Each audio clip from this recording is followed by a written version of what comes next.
All right, here we are over here planting our fall food plots. Was our summer spring food plot a success or failure? It depends on whose perspective it's coming from. So from a deer's perspective, take a look at this picture right here, or this video of this really nice buck feeding approximately about 25, 50 feet from where I'm standing. He really looks like he's enjoying himself. So from his perspective, it was a success. Me as a human and what I like to see in plants and clean and no weeds and no grass, etc., not so much. What I planted again was a GreenCover seed summer release. I planted it here and another summer plot on the other side of the property. Over there, the only thing that came up was sorghum. It was like I didn't plant anything but sorghum. Why?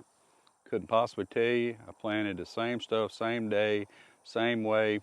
I got sorghum over there, and most of what I planted, or assume everything I planted in the mix, came up over here. The bad problem was there was a lot of grass and weeds over here, a lot of mare's tail, horse nettle, just a bunch of weeds and grass, and it just wasn't pretty. But the deer seemed to not mind it at all. So, you know, again, from that perspective, I suppose it was a success. For mine, I didn't care for it that much. Whose opinion is most important? Well, the deer, of course. But now they look like they bed in here some. They certainly was eating. But what they ate the most of, it appeared, was the soybeans that was in the mix. I totally understand the science behind it, why we're doing it, you know, roots in the ground, biomass, improving the soil, the whole 9 yards.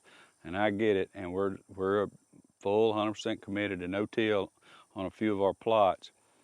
So we'll just see what happens as we continue. Just remember, this is not how-to videos. This is how Todd and Hunter are doing it over at Hunter Works Outdoors. All right, so what we're planting this fall is mostly cereal rye.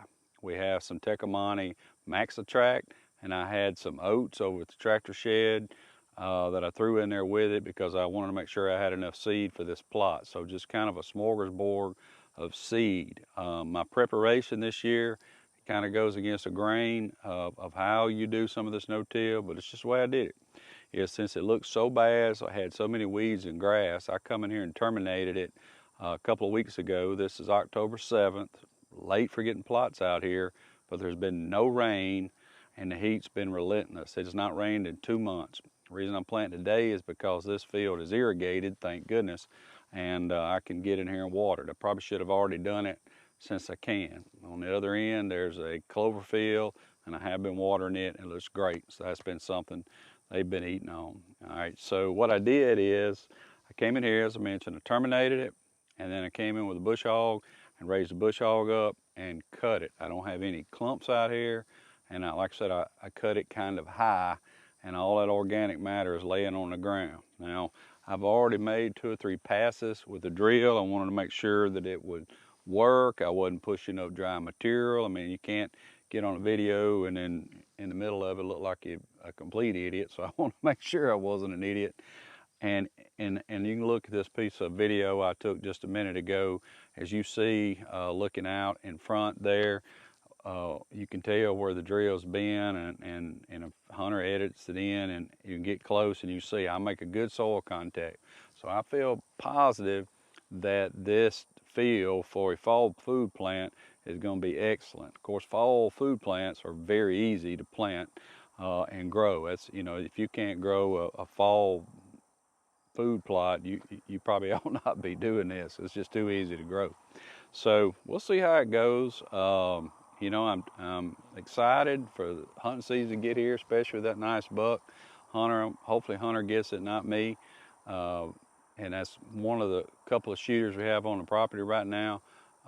We are more of game managers and land managers at this stage of the game, and we're just trying to build. We have more turkeys than we've ever had. We have more deer than we ever had. And so the things that we've been doing seem to be working. Could we take your opinion, somebody else's opinion, change something, do something better? I'm sure, but this is just the way we're doing it. And it's a slow progress. You know, it's just part of it. And so hope you enjoy these things. Stay tuned. We'll see you back in the spring. Let you know how the food plot went when we're planting our spring summer plot, in which FYI, I think at this point I'm going to switch to clear field forage soybeans for next spring and summer. I want to give that a try. It allows you to spray Roundup because it's a Roundup ready bean, keep them clean, and that's what the deer seem to be eating anyway.